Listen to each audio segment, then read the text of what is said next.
more examples now. We see what's happening in South Korea.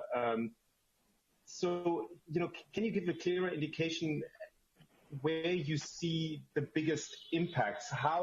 What role does the testing play? What role does the contact tracing play? There's a lot of countries that won't have the same ability to do large-scale contact tracing the way that China or South Korea have done. It might be easier to do a lot of testing. Do you have any kind of ideas of what these things are contributing?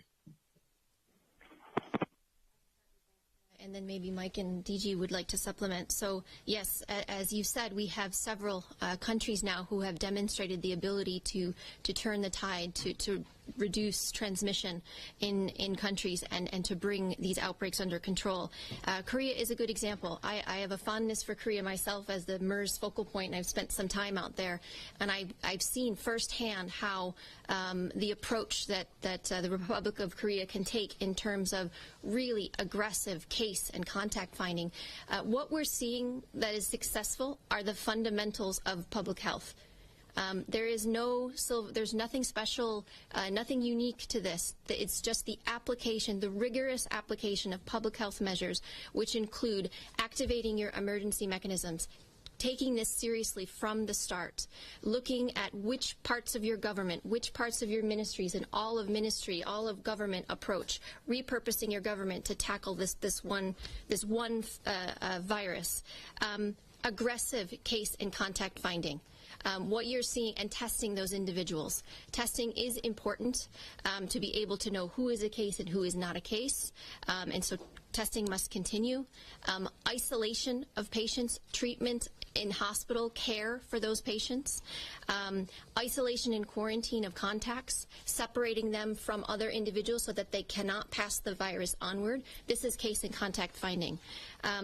Mobilizing your population, using every person in your population that can help fight against this virus, knowing what each individual can do, not only to protect themselves from getting infected, but by protecting themselves from getting infected, they're preventing the onward transmission, which may lead to another vulnerable person.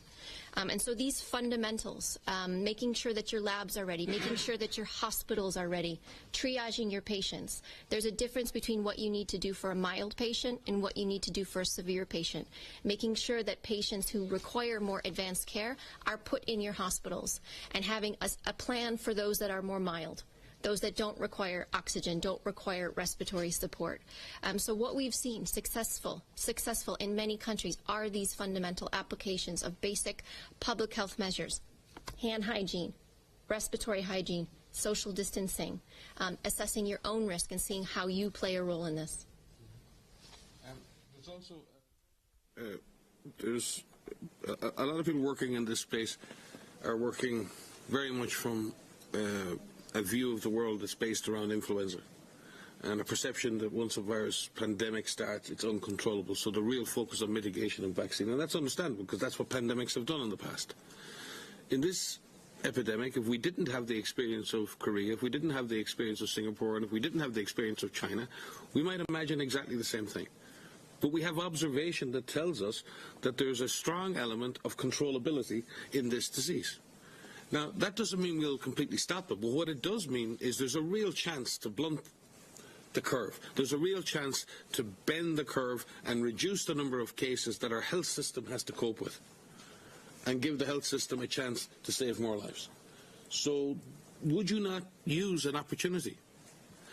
And then you have many people, and I've seen it, someone asked it here earlier, how can we continue to invest in the very expensive business of contact tracing? Contact tracing is not an expensive business. Contact tracing is a very basic public health intervention. It does involve interrupting the lives of a small proportion of the population in terms of quarantine of contacts, isolation of cases. And that's very tough on those individual families. But please, tell me if that's less or more expensive than social distancing measures that include locking down whole areas, cancelling all sporting events, cancelling all religious events, closing schools. Which is the more costly? And I think there's a misunderstanding here that in some ways the public health measure of case finding and contact tracing is something that requires a massive effort. Teams in Congo were chasing 25,000 contacts a day in the middle of a shooting war and doing it every day under fire. And they did it. So I think we need to reach a bit further into how far can public health measures be used? How far can we push contact tracing and case finding and quarantine of contacts? Because countries like Korea, countries like Singapore and countries like China have shown that sticking harder to that strategy has resulted in benefits. We can't guarantee that that will result in a benefit everywhere. All we can show you is that that has resulted in a significant benefit in the context of those countries. And is it worth not investing as much as you can in that until you're sure that it's not working? But as the DG said, be comprehensive, be also ready, prepare your system, and be ready to deal with the cases that in so many cases will inevitably occur. But at the very minimum, you'll suppress the epidemic and potentially reduce the number of cases per day that walk through or are wheeled through the door of the hospital. It's a very simple equation, and I think we need to maybe get away from these arguments of assuming that case finding and contact tracing is very expensive, it's very labour intensive, I've been told. I've been doing it for 25 years. I'd much rather stick with contact tracing and case isolation than necessarily shut down whole societies. I would find that much more difficult to sustain. So I think there's a degree of assumption here that we need to avoid. This is a new disease. It's a coronavirus. It's not influenza. We need to learn the lessons that we're being shown by the virus, and we need to move on to a comprehensive strategy for its control. And I need to add to this because this is a really excellent question. You know, what we didn't also mention is what countries have done using an evidence-based approach. They're constantly learning about this virus. They're constantly learning where is it circulating, who is most affected, and they're filtering that back into their approach and making a more tailored, prioritized approach to where the effort is needed most. Every country, the DG has said this, the outbreak in each country is not uniform across the entire country. Sometimes there are certain clusters that are happening. There are certain cities that are more affected. Be creative. Be prioritized. Use the evidence that you have to actually mobilize your forces. We've seen some very creative approaches of looking at contact tracing, where they've utilized different populations to help them do that. We've seen some countries use technology to help them with contact tracing. There are a lot of tools that are out there. It's not a matter of tools, it's a matter of will.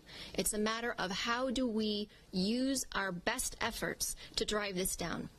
There's no excuse to say that we cannot do this. We have shown in many countries, not we, countries themselves have shown that they are able to do this. And we must push countries, all of us, to fight as hard as they can to suppress this virus. Because by doing so, you are saving